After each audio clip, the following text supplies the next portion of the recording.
الله الرحمن الرحيم الحمد لله رب العالمين والصلاة والسلام على أشرف الأنبياء والمرسلين سيدنا محمد وعلى آله وصحبه أجمعين.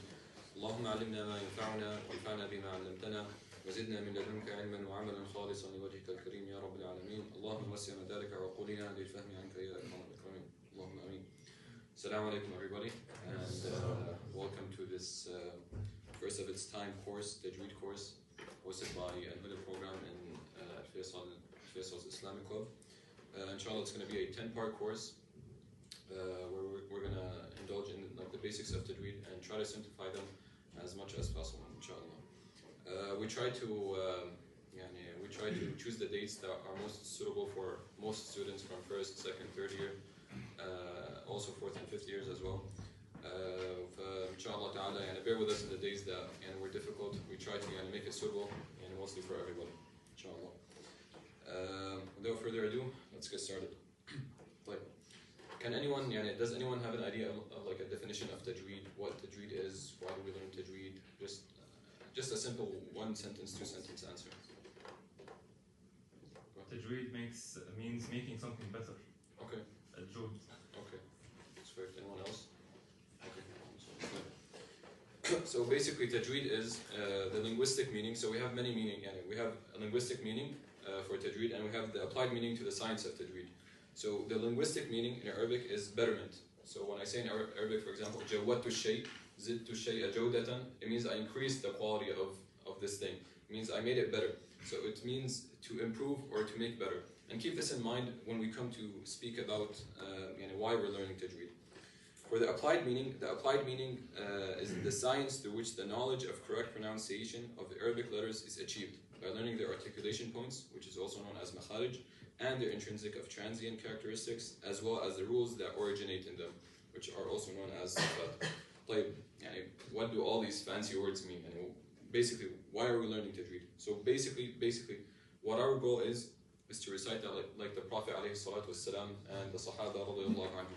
Like the Prophet when he used to recite in prayer, when he used to recite in Jum'ah, in Khutab al-Jum'ah, when the Sahaba used to recite to the Prophet ﷺ, like how Ibn Mas'ud used to recite to him, and how also the Prophet ﷺ used to recite to Ubay ibn Ka'b. All this way of recitation, our goal and our aim is to reach this level, to reach this perfection of recitation. Also, there was a hadith narrated in Sahih Muslim that Aisha radiallahu anha said, Rasulullah sallallahu alayhi wa sallam said, He who recites the Quran with expertise is with the righteous and the noble angels.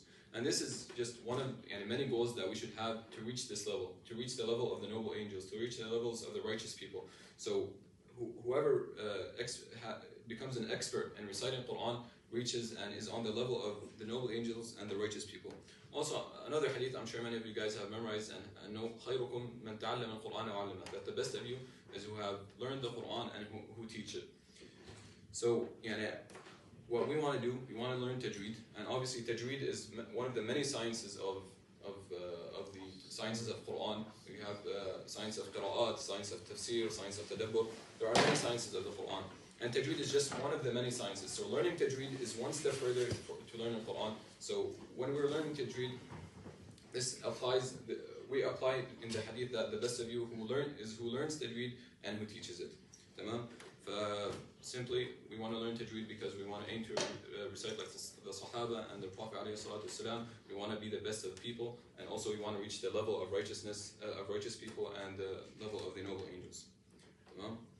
Now, just a series outline of our 10-part series.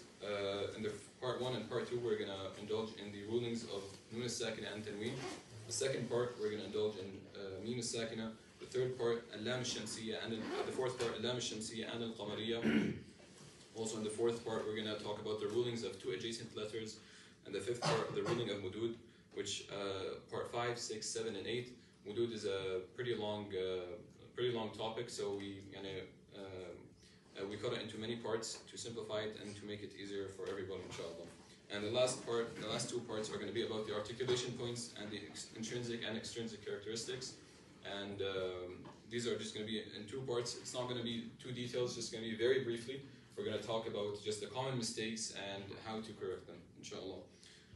Just a small note I want to add that why do we start with nun as-sakinah and tanween? Why do we say mim as-sakinah? Why don't we say, for example, الدال الساكنة or الطاء الساكنة, or for example الدال النون المتحركة or الميم المتحركة? Why specifically النون الساكنة and tanween? Why specifically الميم الساكنة?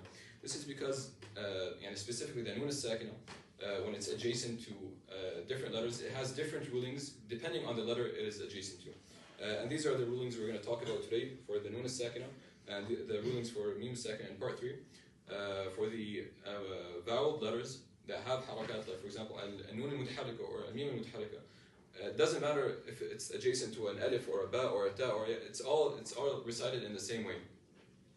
So just a small point, we're specifically targeting these letters when they are not voweled, because depending on the adjacent letter, we're going to apply a rule to this nun or to this mim. Tamam? Any questions before we go into the nun as-sakinah and tanween? Anybody? Yeah, is it going to be every day? No, so we sent the schedule on the announcements groups. It's going to be made once a week, around once a week. The first part is today, the next part is on Sunday, and the third part is going to be, the schedule has been sent. You can refer to that, inshallah. طيب, bismillah. So, أحكام النون الساكنة والتنوين. The rulings of nun as-sakinah and tanween. So, the nun as-sakinah and tanween have 4 rulings. The first one is Ith-har, the second ruling is Idgham, the third ruling is Iqlab, the fourth ruling is Ikhfa. So, we're going to talk about Ith-har and Idgham today. And on Sunday, inshallah, Dr. Imam is going to talk about al-iqlab and al-ikhfa. Alright? So, we're talking about nun as-sakinah. So, what is the definition of a nun as-sakinah? Can anybody tell us? Anybody have an idea? What is a nun as-sakinah? Nun, that's sakinah. Okay, okay. So basically it's the letter nun. We have the letter nun, and you have the sukun over it, indicating an absence of a vowel sound. So in English, a haraka means a vowel letter, and no haraka means an absence of a vowel sound. Tamam? So in the Mus'haf, the indication of a nun as-sakinah is either going to be the nun with the sukun, and the sukun in the Mus'haf, as many of you guys know, is not the circle, it's the tip of the letter ha. So if you have the letter ha, you cut off its tail, so the tip of the letter ha is going to be the sign of the sukun. So as you can see here, in the first word men, so you have the sukun above the nun, and you also have a second scenario where you have no haraka, no sukun, no fatha, no dhamma, no kasra, as in the second example, min rabbika, mir rabbika. So this applies, this way of sukun applies in the application of idgham, and we're going to explain that once it comes, inshallah. Tamam? So 2 ways of knowing if the nun is sakinah or not in the Mus'haf. The first one is that it has the tip of the ha, and the second one is that it has no vowel added, no fatha, no dhamma, no kasra, and no tip of the ha. Alright? طيب, tanween. So a very common question is, why is tanween always mentioned when we talk about nun as-sakinah? Anybody know why tanween specifically is mentioned when we talk about nun as-sakinah? طيب, so the definition. Let's go back to the basics. The definition of tanween. If we say, for example, in Arabic, so tanween is the source of is the word source. Okay. If I want to make it into a verb, I would say nawantu al-harf, nawantu shay. It means I added a nun.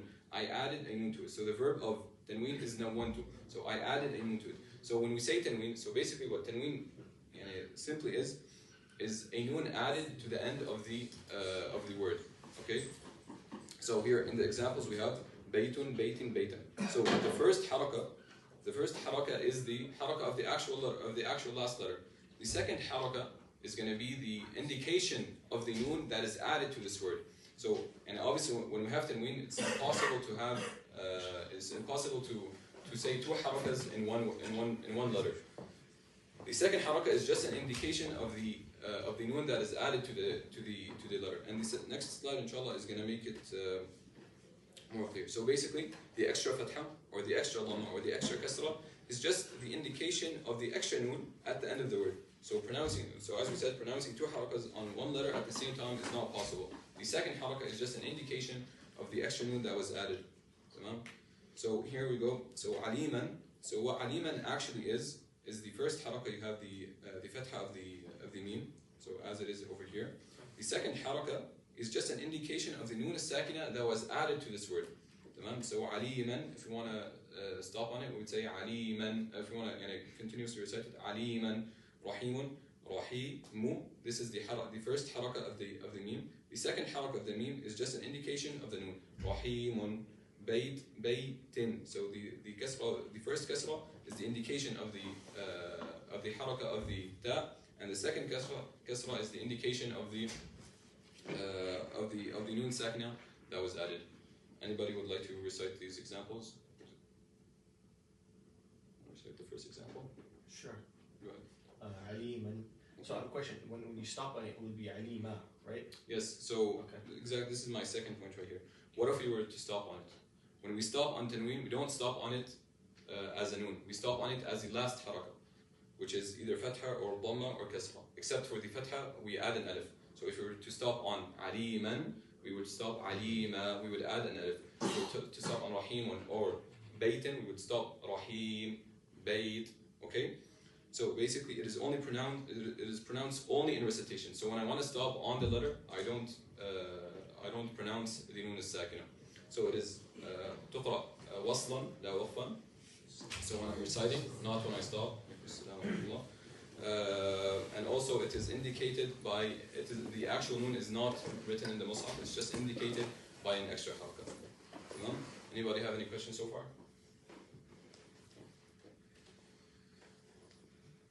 Alright, so now that we explained the definitions of noon as-sakina and the definition of tanween, we're going to start with the rulings of noon as-sakina and tanween. So the first ruling is al-Ith-har. So Ith-har, what Ith-har means linguistically is clarification. Adhartu shay. So as I say right now, adhartu jawali. I clarified, I showed my phone. So it just means clarification. Okay? The applied meaning of it is emitting each letter from its articulation point, which is the makhraj, the articulation point of this letter, with no increase in ghunna. So what ghunna is basically just the sound coming out of the nose. So ghunna is just the sound that comes out of the nose. Like this is the linguistic and the applied definition. So and basically, practically, what does Ith-har mean? Ith-har is pronouncing the noon normally without altering any characteristics. So just like as you speak in your day-to-day conversations, as you would say the noon, you just pronounce it normally. Do not change any of its characteristics. Do not increase a ghunna. Do not decrease a ghunna. So don't say, for example, aliman. This is a very long ghunna. That's not the correct timing of the ghunna. Or if you give it less, aliman. So this is called ikhtilas. So you're giving it less time than it needs. So the correct timing, aliman, right? So basically what you're doing is pronouncing the noon without altering any of its characteristics. No? Now for the letters of Ith-har, we have 6 letters of Ith-har. They are the hamza, wal-ha, wal-ayn, wal-ha, wal-ghayn, wal-kha. Tamam? So if any of these letters come directly after noon as-sakina or come directly after tanween, whether it be in 2 separate words or whether it be in one word, the ruling of this noon as-sakina or tanween is Ith-har. And what did you say Ith-har is? Ith-har is reciting it normally without altering any of its characteristics. Tamam? And the examples, inshallah ta'ala, will clear up any confusion. So the first example, man amana. Men, so we have men, as I would say it, men, and then I have hamza, amana, men, amana. So for tanween, kaffarin, athim, kaffarin. So we said the first haraka is the haraka of the ra. So right here, the first haraka is the pointer present here? Yes. The first haraka is the haraka of the ra, and the second haraka is the haraka of is the indication of the extra noon. So kaffari, and I added the noon kaffarin, and now I connect it with the next word, kaffarin, athim. Kaffarin athim. Anyone would like to practice the first 2 examples?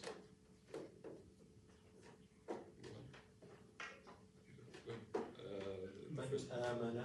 Go again. Man amana. Perfect, mashallah. Kaffarin athim. Perfect. So basically, Ith-har is reciting the noon without altering any of its characteristics. So the second example, al-ha. So we said because there are 6 letters, al-hamza, wal-ha. Now we have the second letter. Minhad, qawminhad, minhad, qawminhad. Want to recite them? Yeah, sure. Minhad, qawminhad. Perfect. العين, so we said الهمزة والهاء والعين. Now the third letter, العين. أنعمت سميع عليم. So as you realize here, this was the noon and the ayn were present together in the same word, whereas here they were present in two different words. The noon was the last letter of the first word, and the ha, which is one of the letters of the Ith-har, was the first letter in the second word. So it doesn't matter if it's in two different words or if it's in one word, the ruling is the same. It's going to be Ith-har. Tamam? So the first example of al-ayn, an'amta sami'un alim. Want to recite? أنعمت سميع عليم. Can we get napkins? Because I kind of spilled the.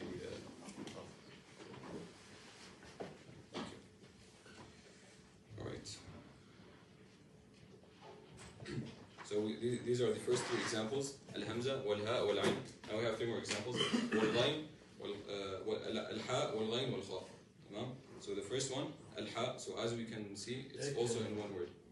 النون بالإظهار دائما عليها دائما عليها علامة الحاء. السكون. Yes.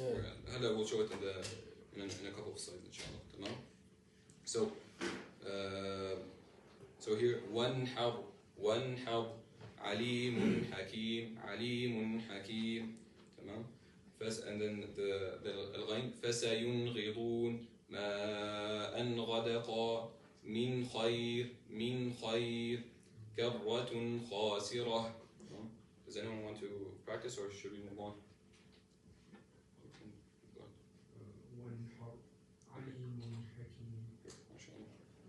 Anyone want to do the next examples? فسينغضون ما أنغدق. جزاك الله خير. Now, as Adam mentioned, so the Ith-har has signs in the Mus'haf. So, but there's some masahif that are known as the Tajweed masahif. They're like color coded for the Idgham, for the Ith-har, for the Med. Some are red, some are green, some are gray, and depending on the ruling of Tajweed. But even if you go to any masjid and you open any Mus'haf, even the one that's not color coded, you can identify the noons that apply the ruling of Ith-har in them by just looking at the noon itself. So the noon, when we have Ith-har, is gonna have the sukoon, which is the tip of the letter ha. Okay. So here, man amana and min had. So this tip of the letter ha is an indication of the sukoon of the noon and an indication that this noon, the ruling that applies to it is the Ith-har ruling. For the Tanween, we have, for the Tanween al-Dhamm, we're going to have a Dhamma, and instead of a second Dhamma, we're going to have a curved bracket over it. So as you can see here, you're going to have a Dhamma, a first Dhamma, and instead of a second Dhamma, it's going to be a curved bracket. So this curved bracket is an indication that the noon of the Tanween is going to be, the ruling that applies to it is going to be Ith-har. Okay? Alimun Hakim. For Tanween Fatah and Tanween Kasr, it's going to be two Fathas or two Kasras and directly above each other. Directly above each other. When we go to Idgham, we're going to see that in Idgham, it's not going to be directly above each other. One is going to be deviated more than the other. So these are directly above each other. So two fathas or two kasras directly above each other. For the Tanween al-Dhamm is going to be a Dhamma and a curved bracket. In the first verse, what's the difference between التنوين اللي على عليم والتنوين اللي على حكيم? Because حكيم فيه ضمتين. Okay, so if we continue the ayah to the next letter, Hakimun, this tanween is an indication of either idgham or ikhfa, and these are rulings that we're going to come to. Depending on where this ayah is, alimun, hakimun, depending on the letter after it would either be the letters of idgham or would be the letters of ikhfa. That's why the tanween was double tanween. But for Ith-har, it's going to be the same. For Tanween al-Dhamm, Dhamma with a curved bracket, Tanween al-Fatah or Tanween al-Kasr is going to be two Fathas or two Kasras directly above each other. Tamam? Now, as a recap for Ith-har, what is the definition of Ith-har? The basic definition of Ith-har. Can anybody tell me? To clarify. That's a linguistic definition. Okay. What about the applied definition? To pronounce the noon. That's it. Just pronounce the noon. Show it. To pronounce it without any alteration. Exactly. So pronouncing the noon without altering any of its characteristics. No increase or no decrease in ghanna. How many letters of Ith-har do we have? 6 letters of الطارق. What are they? والهاء والعين والحاء والغين والخاء. Alright, تمام. طيب, anybody have any questions about them before we move to idgham? Okay, perfect, thank you. طيب, now idgham, linguistically idgham means insertion, or we can also, another linguistic definition is merging. تمام. This is the linguistic definition. The applied definition to the science of Tajweed is joining a non-voweled letter, which is a harf sakin, has no haraka, with a voweled letter, harf mutaharrik, which either has fatha or dhamma or kasra, so that they become one stressed letter of the type of the second. So what this basically means is just remove the first letter. In our case, we're talking about noon. So remove the noon, and for the second letter, just add a shadda to it, and join the letter that was directly before the noon with the letter that was directly after the noon. So you totally neglected the noon. And the examples are going to clarify, inshallah ta'ala. The letters of idgham are also 6 letters, and they are combined in one word. It's known as yarmulun. Okay, so al-ya, wal-ra, wal-mim, wal-lam, wal-waw, wal-nun. So the letters of yarmulun, all these letters, when a nun sakinah comes directly before them, or when these letters come directly after nun sakinah or tanween, the rule that applies to it is going to be the ruling of idgham. So if any of these letters come directly after nun sakinah or tanween without being a part of the same word, we apply the ruling of idgham. Before going into the examples, these letters, the 6 letters, can be categorized into 2 categories: 4 letters and 2 letters, also known as idgham with ghunnah and idgham without ghunnah. So what did we say ghunnah is? Ghunnah basically is the sound that's coming out of the nose. And how do I know if any sound is coming out of my nose? How do I know I'm pronouncing the ghunnah correctly? How do I know this sound is the sound of ghunnah? So since the sound is coming out of your nose, if you want to know if you're correctly pronouncing it, just block your nose, close your nose, and recite the noon. If you hear a distorted sound, you're going to know that you're pronouncing the ghunnah, because when you block your nose and the sound is trying to travel, it's gonna sound distorted. So for example, if I get an example real quick from here, for example, the second example, min waliyin. If I close my nose, I say meow, meow, meow. You can hear that there's a distorted sound. Okay, so when you pronounce the idgham with ghunnah, there should be a ghunnah in the noon that you're pronouncing, or in the letter directly after the noon, because we said we're going to neglect the noon totally. For idgham without ghunnah, when you block your nose, you should not hear any distorted sound. Okay, because we said idgham without ghunnah, so there should be no sound coming directly out of your nose. Okay, so now the examples of, so we said there are 6 letters for idgham. They are yarmulun, al-ya, wal-ra, wal-mim, wal-lam, wal-waw, wal-nun. Okay, and we have 2 categories. The first category is idgham without ghunnah. The 2 letters of them are al-lam, wal-ra. The second category is idgham with ghunnah, and the 4 letters are al-ya, wal-nun, wal-mim, wal-waw. They're joined in the letter in the word yanmu, or there's other people, yumin or yanmu, the same thing. It's just al-ya, wal-nun, wal-mim, wal-waw. So 4 letters for idgham with ghunnah, 2 letters with idgham without ghunnah, a total of 6 letters for idgham. Now, idgham without ghunnah. So we said for idgham, what do? We take the mim, okay? We take the noon, I'm sorry. We neglect the noon totally. And what do we do for the letter directly after the noon? What did we say we do? Merge. We add a shadda to the letter directly after the noon, and we just recite it as if there is no noon. So see the noon here.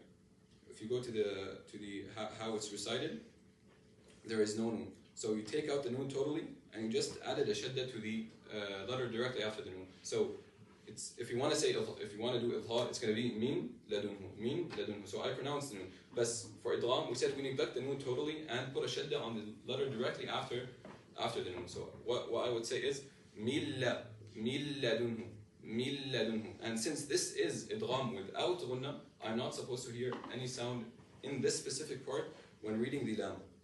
When I'm reading the lam, I'm not supposed to hear any ghunnah or any sound that's coming out of the nose. So if I block my nose and I say milla, you probably can hear just at the beginning a distorted sound because of the mim, because the mim has a ghunnah.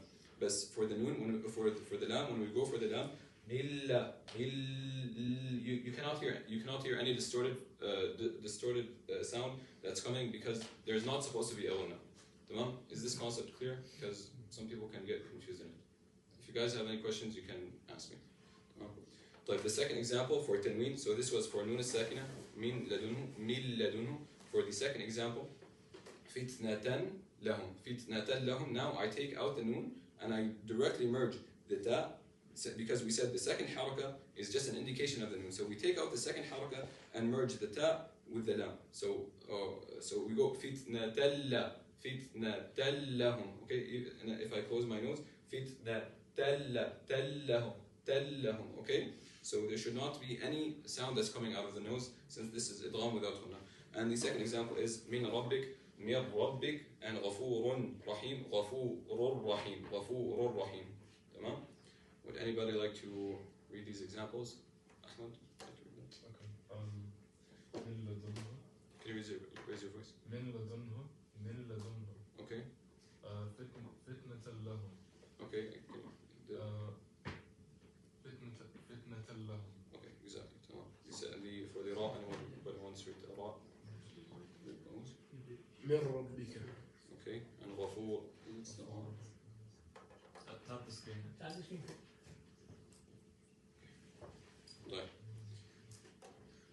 غفور رحيم. Exactly. And no sound is supposed to come out of the nose because this is idgham without ghunna. Now, for the idgham with ghunna, we're supposed to... Can you say the last one? غفور رحيم. غفور رحيم. I have an issue where the ra goes a rrr. Okay, that's a different concept from the articulation points. Yeah. We can discuss it later, but because we're a little bit tight on time. Yeah.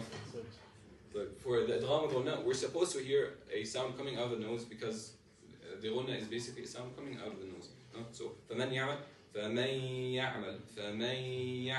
So as you can see here, the ya is pretty long, and the meme here خير min is pretty long. Whereas here we didn't have this timing, this short timing. Why do we have this short timing? This short timing is because of the ghunna. Because the ghunna itself has a timing, has a specific timing that is respected when recited. And this is going to be discussed in part 3 with the أحكام الميم والنون المشددتين.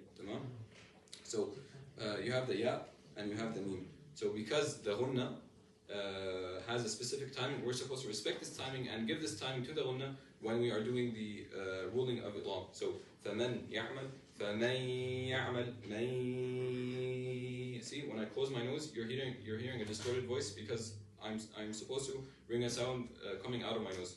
فمن. See, so the correct way is فمن يعمل خير من. Is this clear? Any questions? Now these are the examples. We have 4 examples for idgham bi ghunna. Which what are the 4 letters of idgham bi ghunna? Yeah, they're in the word yanmu. Al-ya, wal-noon, wal-mim, wal-waw. Idgham bila ghunna, 2 letters. What are they? Al-lam, wal-ra. Perfect. طيب. Now these are the examples. The first one for al-ya, faman ya'mal. Would you like to recite it? فمن يعمل. Bring more of the sound coming out. فمن يعمل. Okay. The next one. خيرا يره. Perfect. ما شاء الله. طيب الواو. من ولي. No, give it. No, بدك تعطي زمن شوي. Give it time for the one. ميوا. من ولي. No, give it more. ميوا. من ولي. No, هو انت كأنه ما عملت أصوات من من ولي. Okay, تمام. The next one. Again. The next one. شيء وكيل. شيء وكيل. شيء وكيل. شيء وكيل. No, شيء وكيل. No, بدك تعطيها زمن كمان. شيء وكيل. تمام. جزاك الله خير. طيب مين مالن؟ Anybody? ميم مالي. Okay, إن شاء الله. The next one. خير من. Give it a little bit longer. خير من. Perfect. Okay. So the zaman of the ghunna coming out in the idgham is a little bit longer than the zaman coming out in idgham. So when I say man amana is shorter than mayya. See, so mayya is like this and man amana is like this. And this is also going to be clarified in part 3 inshallah. That's why you guys should continue and stay with us the whole series. طيب النون ولن نشرك.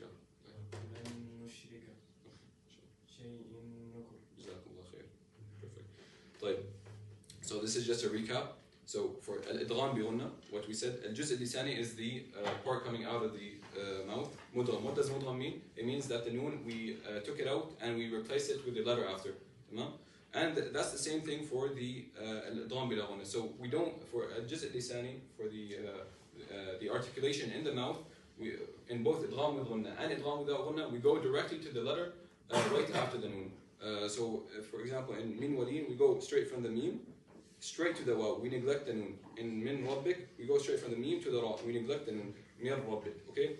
The only difference is al juz al khayshumi, which is the part that's coming out of the nose, which is al ghunna. And al idgham bi ghunna mudhara mutawwala. So mudhara means it is present. In idgham bila ghunna, it is not. It is mudghama, which means we neglected it and it is not present. Tamam. طيب. You guys remember in Ith-har, I mentioned that Ith-har applies even if it was in one word or two words. However, in Idgham, it's only when it's in two words. So when you have a noon Sakinah and after it one of the letters of Idgham, which are al-ya, wal-ra, wal-mim, wal-lam, wal-wa, wal-nun, in yarmunun. When you have one of these letters directly coming after a noon Sakinah in one letter, we do not apply the ruling of Idgham. We apply the ruling of Ith-har. So as you can see, therefore, if the two letters meet in one word, we must apply Ith-har. So, and also an indication that this is Ith-har, do you see the noon? What is above the noon? Ras al-ha, which is an indication of Ith-har that we mentioned. Sinwan, we have directly above it. So we don't say qinwan, we say qinwan, qinwan, sinwan. Okay? Any questions about this? Go ahead. Ras al-ha, the same as sukun, right? Yes. طيب, for the separated letters, also known as al-huruf al-muqatta'a, which are at the beginning of the surah. So huruf al-muqatta'a are like alif lam mim, or for example ha mim, or yasin, or ayn sin qaf. Okay, all these are known as al-huruf al-muqatta'a, aka separated letters. So yasin and nun, these are known as are separated letters. Like sin, what's the if you want to spell out the letter sin, how would you spell it? Sin. Yeah, noon. So at the end of it is a noon. Like, what's directly after this noon? A waw. So we said when you have a noon and then you have a waw, we should apply the ruling of idgham. However, an exception to this rule is in the separated letters.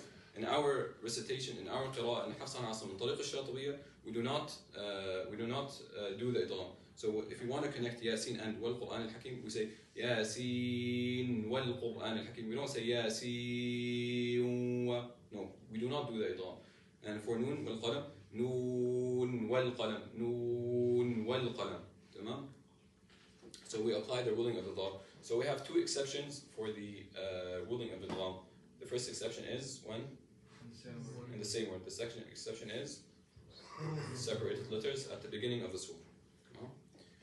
So as we mentioned, the signs of idgham of Ith-har in the Mus'haf, for al-noon we have the ras al-ha, and for tanween al-dhamm you have a dhamma and above it a curved bracket.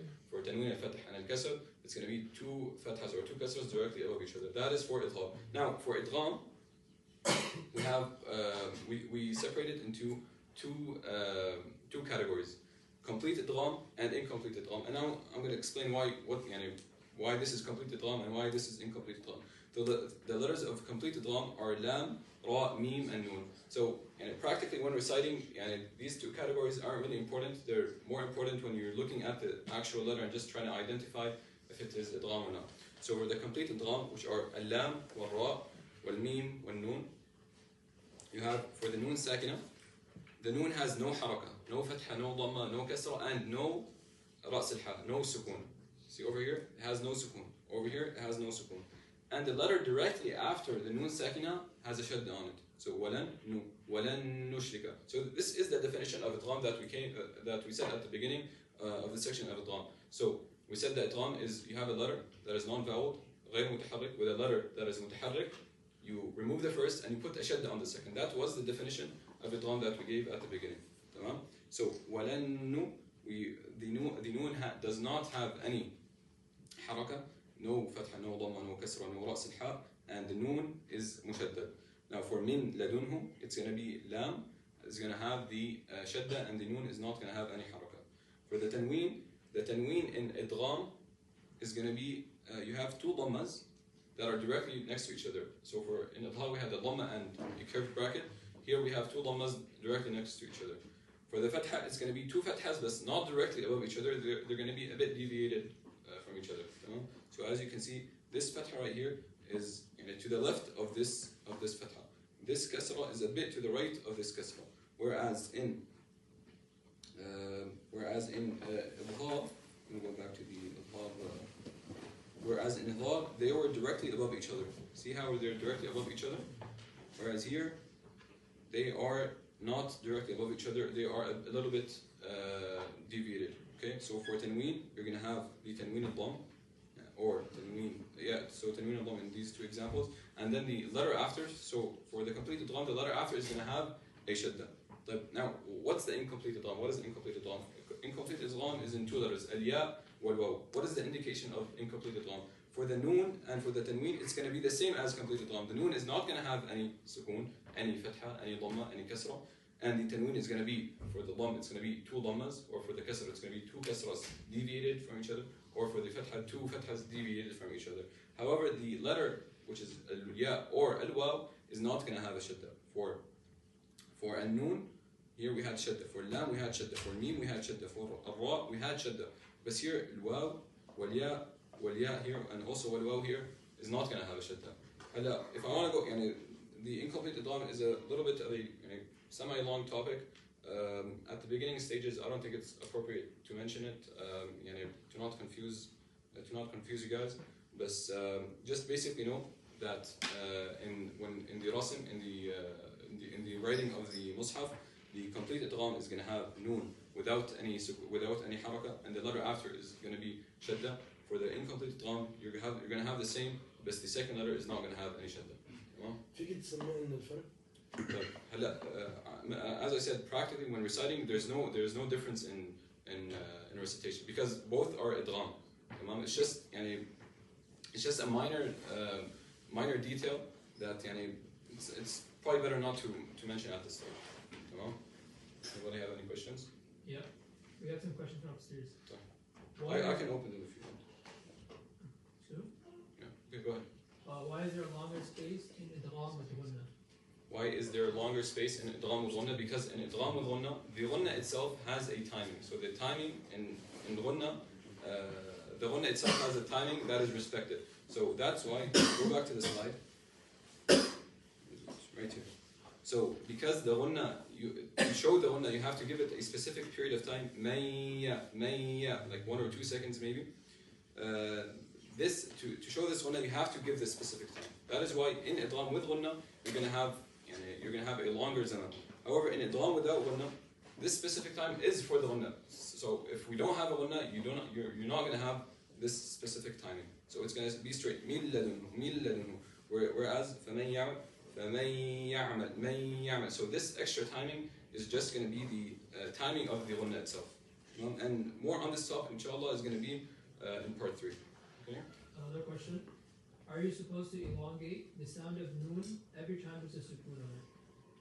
Okay, so that's also part of the Ghunna itself, the elongation of the letter and not elongating. So if it has a sukoon on it, like Ith-har, so let's go back to the examples of Ith-har over here. Men amana. So the elongation of the noon in men amana, which is the timing of the Ghunna, is going to be less than the timing in Idgham. So man ya'mal and men amana. Men amana. The elongation is less, and that's because the different ahkam.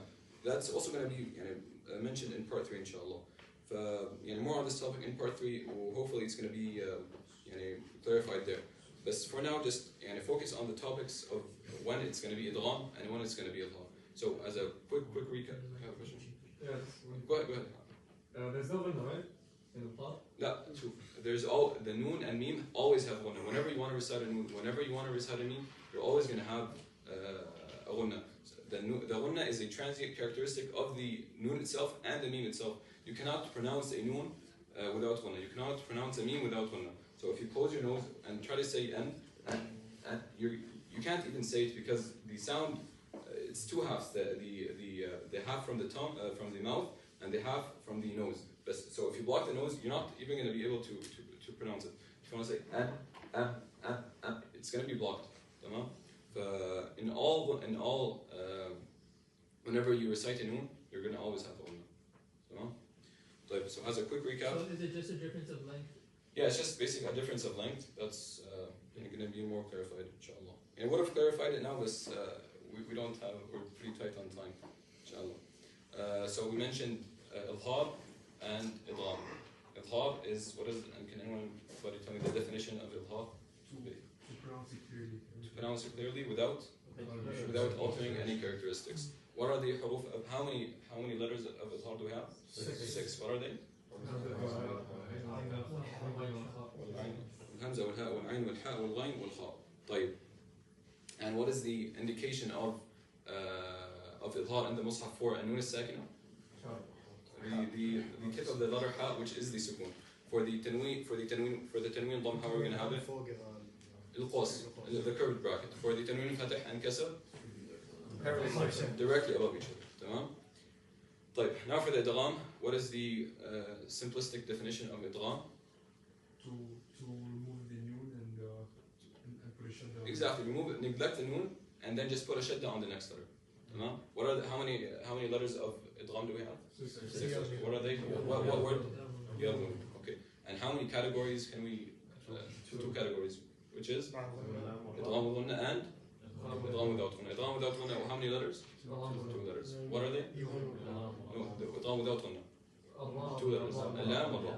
Idgham with ghunna is going to be 4 letters. Yumin or yanmun. Tamam?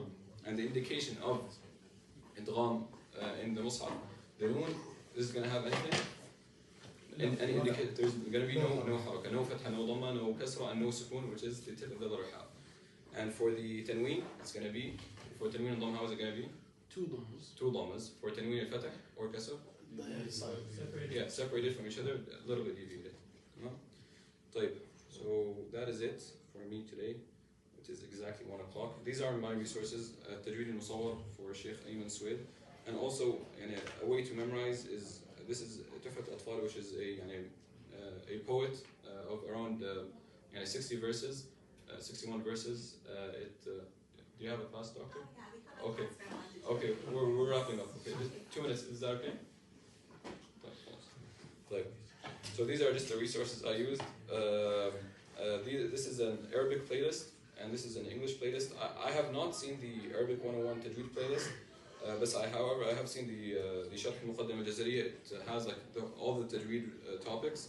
It is around 13 lectures with an hour and 15 each. Inshallah, we'll send the slides if you guys want to check these out. And this is the feedback form, and if you guys can fill it out, so we can try to improve for later on. And for the females, if you guys want to practice, this is the female contact.